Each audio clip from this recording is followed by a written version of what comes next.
د انعکاس میډیا ګرانو اوریدونکو سلامونه. هیلهمند یم چې رک روغ به یاست. یو ځل بیا هم د مینه او درد د ناول له دوهمې برخې سره حاضر شو. تمه ده چې دا برخه به هم راسره تر پایه تعقیب کړئ. ساحل یوه ورځ له ښوونځي راغی. زهرا په کوڅه کې لوبېده. ساحل وویل: هله خورکۍ راځه چې وږی یم. زهرا او ساحل دننه ورځي. څه به درته ووایم، د دوی عاجزه کورنۍ وي، خو په دغه کور کې هغه شهیده مورکۍ وي، پینهداره جامې پر تن د ډوډۍ په تیارولو بوخته وي. په خپلو بچو ډېره مهربانه او زړه سوانده. داسې مور چې خپله به نهاره پاتې کېده او بچو ته به یې خپله برخه ورکوله. په دغه ورځ خور او ورور ډوډۍ وخوړه. پوهېږي؟ مور یې ویل: زما معده خوږېږي. ساحل هم هوښیار هلک و. په نیمه خېټه یې وویل: زما نور بس دی. چې کله زهرا هم ډوډۍ خوړل بس کړل، نو ساحل خپلې خورکۍ ته وویل: خورې راځه چې د باندې وځو. هغې وویل: د باندې څه کوو قند لالا؟ ته خو راشه کنه. او دوی د باندې وتل او د وره تر شا پټ شول. زهرا وویل: لالا ولې پټېږو؟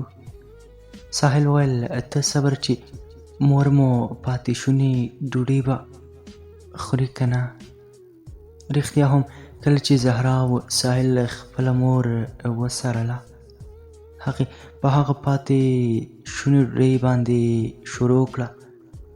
زهرا په خوله لاس کېښود او آخ یې وکړ. د ساحل ستونی هم راډاک شو. له وره یې منډه کړه. ورپسې زهرا هم راسن ورغاړې وتل. مور بیبي یې له سینې پورې کلک نیولي ول. ساحل چې په مور ډېر ځورېدلو په دواړه لاسونو د خپلې مور جانې سره ځان لوري ته نږدې کړ او په نرۍ شونډو یې له تندي ښکل کړه. بیا یې داسې وویل: و مور جانې خیر دی، ته به نور داسې نه کوې چې کله ډوډۍ کمه هم وي نو ته به نهاره نه پاتې کېږې. مور یې وویل: اوهو زویه داسې مه وایه. فکر مې وکړ کاسه به پاکه کړه. نه مور جانې، نور به یو ځای ډوډۍ خورو، که لږه وي او که زیاته. ښه سمه ده. د مور نازولو دواړه یې سینې پورې ونیول. د دوی شهیده مورکۍ ډېره مهربانه وه. وروسته له خوړو وړه زهرا باندې لوبو ته لاړه او ساحل هم خپل کتابونه واخیستل. د باندې یخې ویالې ته څنګ ته ورغی تر څو خپله کورنۍ دنده ولیکي. د ښکلي ننګرهار پسرلی خو سم چک لګوي. د نارنج ګلان او د خیبې ولسوالۍ هم ثانې نشته. رنګین مازدیګری او د رامبېل چامبېل ګلونو خوشبويي. د احمد اکا له باغه به راتله. ساحل په د دوی باغ ته مخامخ روان شو. دغه خوشبويي د ده ډېره خوښېده چې لمر په ډوبېدو شو. ښکلې ښکلې د مرغیو چغې جوړېدې. ساحل به له مازدیګري څه ډېر خوند اخیسته چې هی الله، اوس به د ساحل په سینه کې د مینې تیر ښخ شي. په دغه شېبه د ښایست ملاله سیال د ده له مخه تېره شي. د نورې نجونې ساحل ته په کتو شوه او د هغه بېچاره د سیال په لیدو رنګ ژیړ الوتی و. انجونو سیال اوس کونډه ورته یې وویل: هی هغه هلک وګوره، تا ته ګوري. سیال چې هغه ولید دی بیا هم هماغه د تیر په څېر عادت وکړ، پزه یې کږه کړه او هند یې وکړ. په دوهمه او درېیمه ورځې هم په همدغه ځای کې ساحل بې قراره درېده او هغه به چې کله له ښوونځي راتله هماغه ورته عمل به یې ترسره کاوه. د پوزې کږول او ورسره له نازه موسکا کول. ساحل به د خواشینۍ احساس کولو نور د باغ مخې ته نه ورته چې له دې عمل سره یې سیال هم ناهیلې شوله او د هغه د درېدو ځای په تش لیدو سره ناهیلې کور ته تلله. خواشینی ساحل ستونی ستاخ په کټ کې اوږد وغځېده او زهره راغله. ورته یې ویل: قند لاله، سر خو به دې نه خوږېږي؟ نه پوهېږم خورکۍ، صبر چې په لاسو یې درته چاپي کړم. زهره پرې لاس ګرځاوه او د هغه سترګې پټې شوې. ښه نو بیا څه وشول؟ وسپرلیه، لږه ساه خو واخله، اوبه وڅښم. ارمانه وروره، دا چې کیسه پیلوي بېرته غلی کېږي، زه به خفه شم. اوهو سپرلیه، مه خفه کېږه. دغه دی 2 ګوټه اوبه مې له ستوني تېرې کړل، اوس نو غوږ شه. شهیده مور یې په خوب کې راغله، د ساحل په لیدو حیرانه شوې وه. ورته یې وویل: زویه څه شوي، ته ولې خفه یې؟ ساحل وویل: هېڅ مورې. نه زویه، څه خو شته، حاله نو قربان ووایه. ساحل خبر په زړه کې پټه کړه او ویې ویل: مورې، غواړم چېرته کاره پیدا کړم. اوهو زویه، دا خو ښه خبره ده، څه کار به کوې؟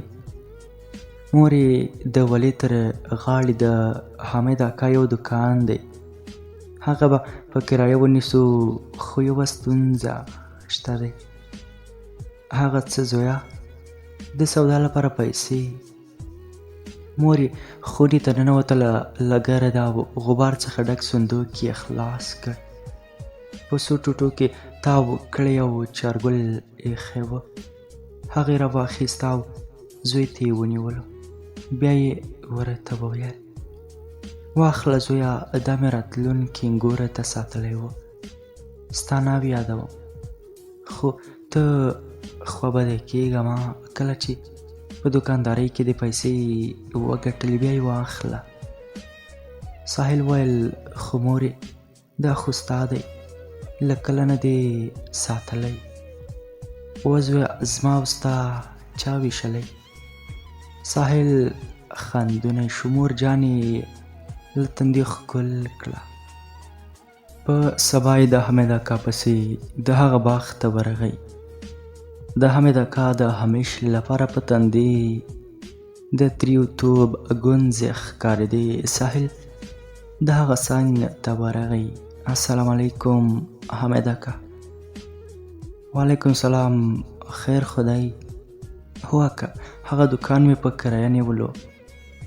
اوږدې کرښې په غټ تندي راغلې او ویې ویل: د میاشتې 200 کالدارې به درنه اخلم. سمه ده اکا، سبا له خیره ځم ښار ته او سودا به پکې واچوم. ساحل دوکانداري هم جوړه کړه. سهار به ښوونځي تله او ماسپښین به یې دوکانداري کوله. ده ته مصروفیت پیدا شو او سیال به هغه ځای ته باره ورتله په کوم ځای کې چې ساحل درېده. ساحل د داسې نندارې خوند اخیسته او ځان به یې ترې پټاوه.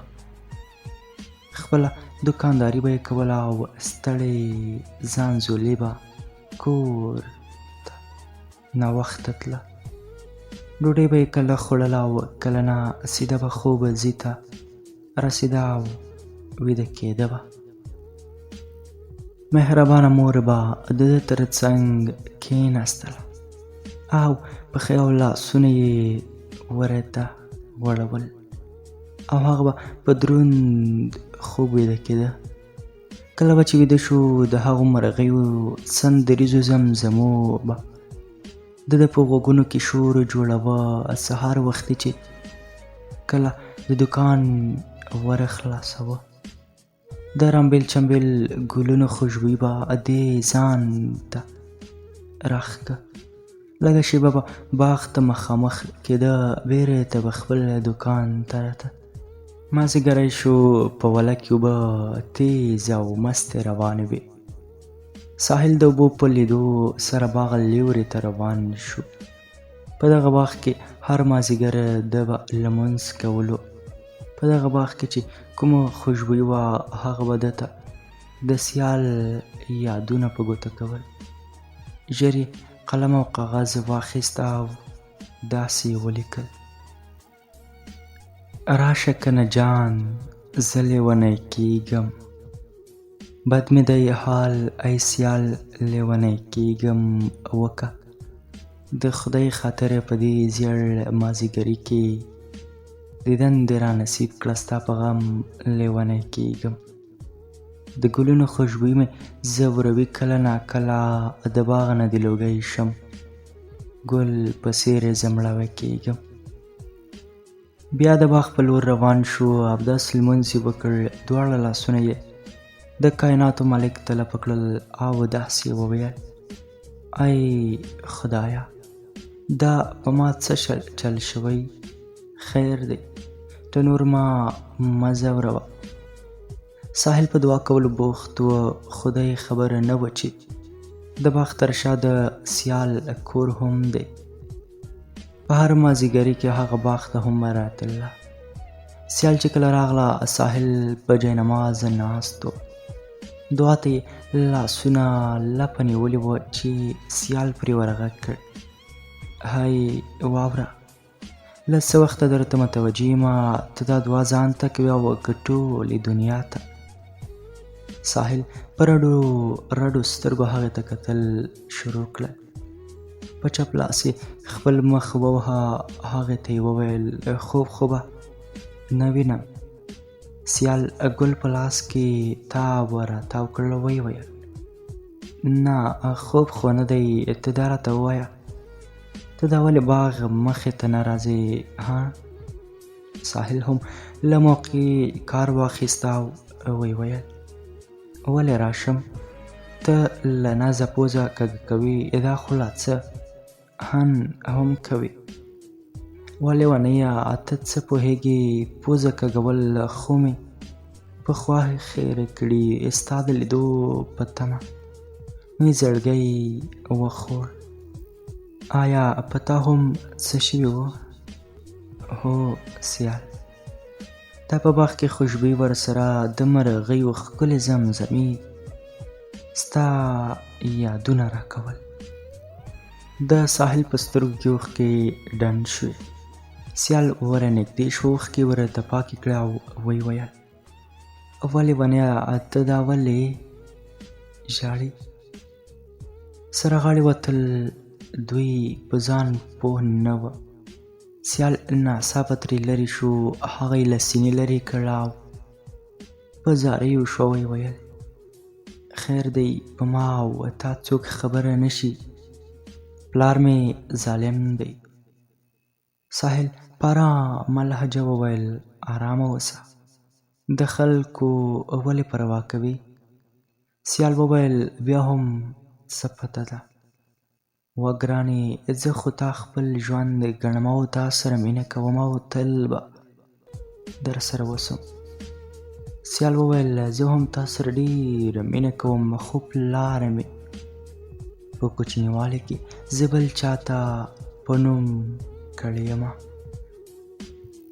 ساحل اخ کړل: دا څه وایې؟ خیر دی ووایه چې دا دروغ دي. رښتیا دی ګرانه. سیال په ژړا شو. ساحل ورته ویل: خیر دی، ته مه خفه کېږه، د وخت په تېرېدو سره به هر څه سم شي. خو بیا هم سیال په ژړغوني څېره کوره ته لاړ. ساحل خواشینی دکان ته لاړ. سیال دروازې سره ولاړ وه، خپلې اوښکې پاکولې. مشر ورور یې چې میوند نومېده هغه له خپل پلار په تروش تندي وړی وه. خور سره مخامخ شو، سم له واره یې ورته وویل ته ولې ژاړې؟ سیال له ویرې وویل هېڅ په باغ کې سترګو ته مې د توت پاڼې ولګېدې. میوند خبره ګونګه کړه او د سیال له څارنه یې پیل کړ. هغه ورځ تېره شوه. په سبا یې سیال له خپلې نیا کره لاړه. دلته ساحل د هغې بېلتون ناهیلي کړی و. د ویالې تر غاړې روان شو او په همدغې ولې د سیال د راتګ لار هم وه. ساحل په دعاو کې سیال یاده کړله او ویې ویل یا الله ته خو نن پر ما یوه معجزه خو وکړه. زما سیال مخې ته مې راوله چې الله تعالی یې کوي بیا نه ورځ ګوري او نه هم شپه. په دغه شېبه سیال د خپلې وړې خورکۍ سره د کور په لور روانه وه. ساحل اخ کړل او خدای شکر. ژر په ځمکه سجده وکړه او له خدای شکر وکړل. دواړه سره یو ځای شول. د یوې شېبې لپاره خو د یو بل په دیدن نه مړېدل. بیا د دوی ترمنځ ګیلې شروع شوې. دوی په لار روان وو، په نورو یې د ړندو ګمان کاوه. سیال غږ کړل ای واوره لږ ورو ورو ځه کنه. ساحل خپل قدمونه ورو کړل. ژر یو دوه قدمه سیال ور نږدې شه او د ساحل په اوږه سر کېږدي. له ولې یې ونیسي او ورو ورو په ټالۍ ورسره روانه شي. ساحل وویل